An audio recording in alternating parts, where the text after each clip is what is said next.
بسم اللہ الرحمن الرحیم۔ لاکھوں کروڑوں درود و سلام محمد مصطفیٰ صلی اللہ علیہ وسلم اور آل محمد پر۔ میں ہوں عمر دراز گوندل۔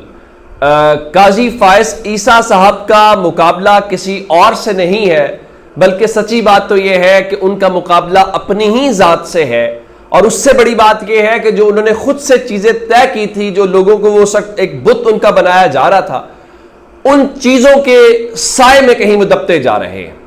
چند روز پہلے انہوں نے ہوا یہ کہ لاہور میں آسما جہانگیر کانفرنس ہوئی، وہاں پہ برطانیہ کی ہائی کمشنر جین میریٹ آئیں، اور انہوں نے کیا کیا کہ انہوں نے وہاں پہ کوئی خطاب کیا، اور شاید یہ نوٹس پہ نہیں کیا گیا ہوگا، اور آبزرورز ہوتے ہیں، میڈیا کے لوگ ہوتے ہیں۔ ایک زمانے میں خود بھی قاضی فائز عیسیٰ وہاں پہ جا کے آسما جہانگیر کانفرنس میں بتایا کرتے تھے کہ میڈیا کی آزادی کتنی ضروری ہے، اور پاکستان کا میڈیا فریڈم انڈیکس کون سے نمبر کے اوپر ہے۔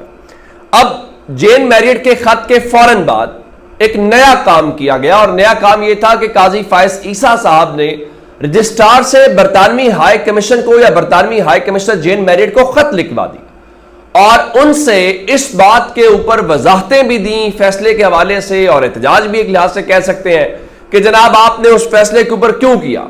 اچھا، مزے کی بات یہ ہے کہ اس فیصلے کے ساتھ سپریم کورٹ خود بھی کھڑی نہیں ہوئی۔ اچھا، قاضی صاحب فل کورٹ میں بہت سارے معاملات کے اوپر کہتے رہے کہ آپ اس پہ بات نہ کریں، یہ سب جوڈس معاملہ ہے، فلاں معاملے کی بات نہ کریں، ہمارے سامنے آئے گا، اور یہ معاملہ سب جوڈس ہے، لیکن قاضی صاحب نے اس کے اوپر خط لکھ دیا۔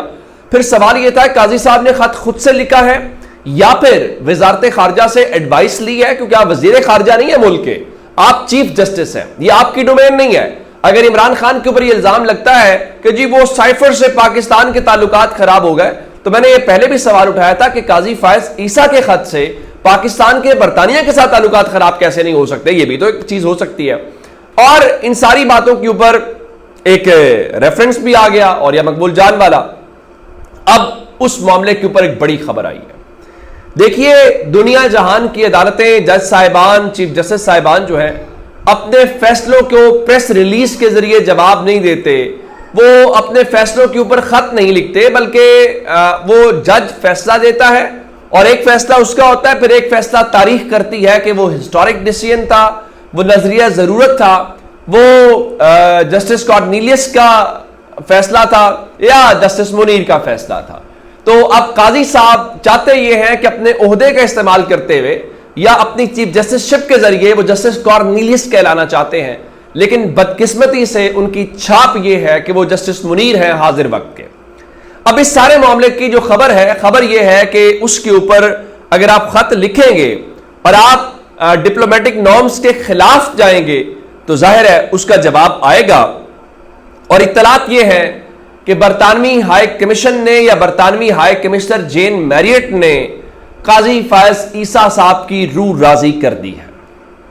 آپ نے خط لکھا جو کہ آپ کا کام نہیں تھا، جو کہ وزارت خارجہ کو آپ کہتے، وہ وہاں کوئی احتجاج ریکارڈ کراتے، اور آپ نے ڈائریکٹلی خط لکھا۔ آپ کسی کے اوپر پتھر پھینکیں گے تو جوابی پتھر تو آئے گا۔ اب آپ نے ذرا اپنا قد چھوٹا کیا یا اپنے قد سے بڑا کام کیا، لیکن انہوں نے آپ کے لیول کے اوپر آپ کے قد کے برابر آ کے جواب دے دیا ہے۔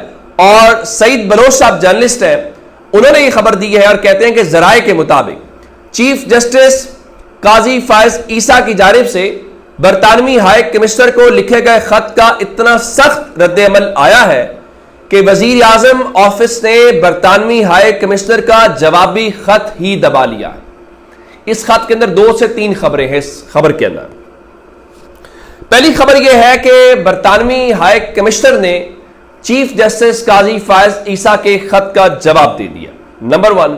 نمبر 2 خبر یہ ہے کہ تگڑا قسم کا جواب دیا گیا ہے، اور اتنا تگڑا جواب ہے کہ تیسری خبر یہ ہے کہ وزیر اعظم ہاؤس نے مبینہ طور پہ، جو ان کے ذرائع کی خبر ہے، برطانوی ہائی کمشنر کا یہ جو خط ہے، اس خط کو وزیر اعظم ہاؤس نے دبا لیا ہے۔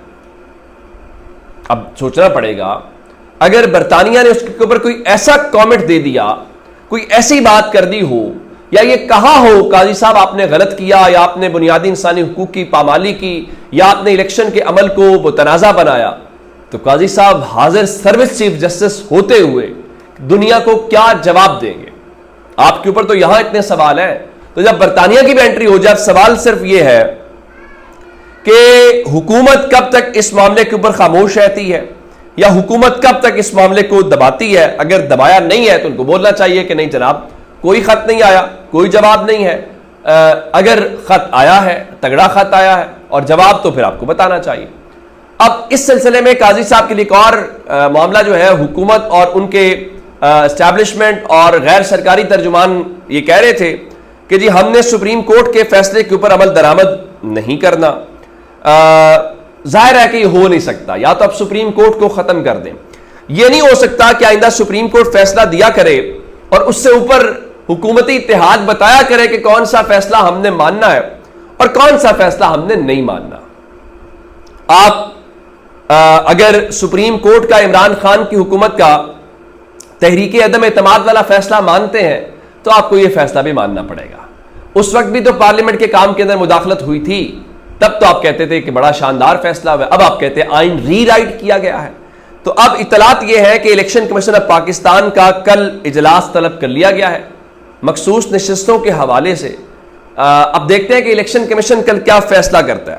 لیکن ڈیولپمنٹ اس میں یہ ان کی پریشانی والی بات یہ ہے کہ ان 8 ججز نے اپنے اس فیصلے کے اندر یہ بات کی ہوئی ہے کہ اگر پاکستان تحریک انصاف کو کوئی وضاحت چاہیے ہو, کوئی ابہام ہو, اس سے جڑا کوئی اور مسئلہ ہو, تو وہ ان 8 ججز کو ان کے چیمبر کے اندر ان کے سامنے کوئی درخواست دے سکتے ہیں یا ان کو کہہ سکتے ہیں کہ ہماری اس کے اوپر رہنمائی کی جائے. اب ایک معاملہ تو ہو گیا یہ.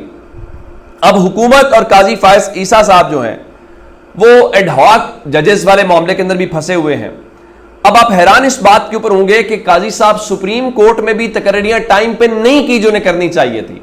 Even chief justice Peshawar high court retire ہو گئے ابراہیم صاحب, وہ خط لکھتے رہے. اور آپ کو پتا ہے کہ قاضی صاحب ایڈ ہاک ججز وہاں پہ تو وہ کہہ رہے ہیں, لیکن لاہور ہائی کورٹ میں گزشتہ 3 سال سے ایک جج کا بھی تقرر نہیں ہوا. ججز کی 25 آسامیاں خالی ہیں اشفاق صاحب کی رپورٹ کے مطابق. 2 لاکھ سے زائد کیسز زیر التوا ہیں.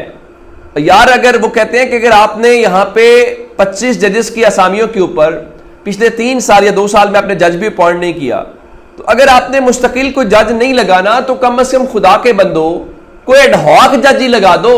یہاں تو 2 لاکھ کیسز ہیں, سب سے بڑا صوبہ پنجاب ہے, یا پھر آپ کو سپریم کورٹ ہی صرف مینج کرنی ہے, وہاں پہ آپ نے وقت کے قاضی کو میجورٹی دینی ہے, یہ نہ کریں. اب اگلی خبر, ایک عالمی معاشی ایجنسی فچ ہے جو رپورٹنگ جاری کرتی ہے, جو ریٹنگ جاری کرتی ہے بنیادی طور پہ.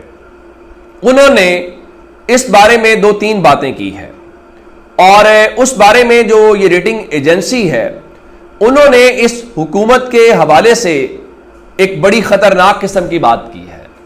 اور چونکہ ہمیں یہ کہا گیا تھا کہ لمبا چوڑا پلان ہے اور یہ اور وہ ہے, اب ان کے مطابق خبر یہ ہے کہ مسلم لیگ نون کی موجودہ حکومت 18 ماہ تک چلے گی اور اس کے بعد ٹیکنوکریٹ کی حکومت آئے گی.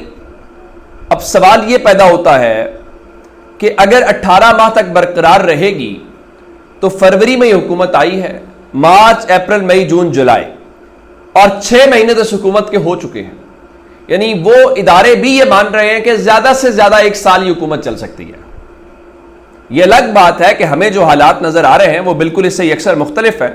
لیکن چلیے, اب اگر عالمی ایجنسی بھی بولنا شروع ہو گئی ہے کہ بھائی یہ جو ارینجمنٹ ہے یہ 18 ماہ تک ہے اور اس کے بعد اگر آپ نے ٹیکنوکریٹ سیٹ اپ لے کے آنا ہے, تو سوال صرف اتنا ہے کہ ابھی حال ہی میں تو ٹیکنوکریٹ سیٹ اپ آیا تھا, اور یہ یہاں پہ جو ٹیکنوکریٹ سیٹ اپ والے تھے ان کا کیا بنا, ان سے پاکستان کی کون سی بہتری ہوئی کہ پاکستان کے اندر اس ٹیکنوکریٹس جو آپ نے ہیرے تلاش کیے تھے انوار الحق کاکڑ کی صورت میں, جو آپ نے ہیرے تلاش کیے تھے محسن نقوی کی صورت میں, آپ نے جو باقی ہیرے باقی صوبوں کے اندر تلاش کیے تھے, حضور اس دوران ہوا یہ ہے کہ پاکستان میں باہر سے گندم لائی گئی, خراب گندم تھی, اور اس کے بعد پاکستان کا جو کسان ہے اس کا آپ نے بھٹا بٹھا دیا ہے.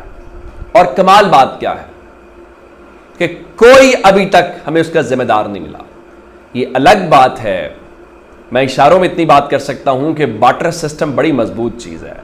بارٹر سسٹم کے قریب جائیں گے تو بہت سے پر چلیں گے. کہاں سے گندم آئی؟ یوکرین سے. اپنا بہت سارا خیال رکھیے گا. خدا حافظ.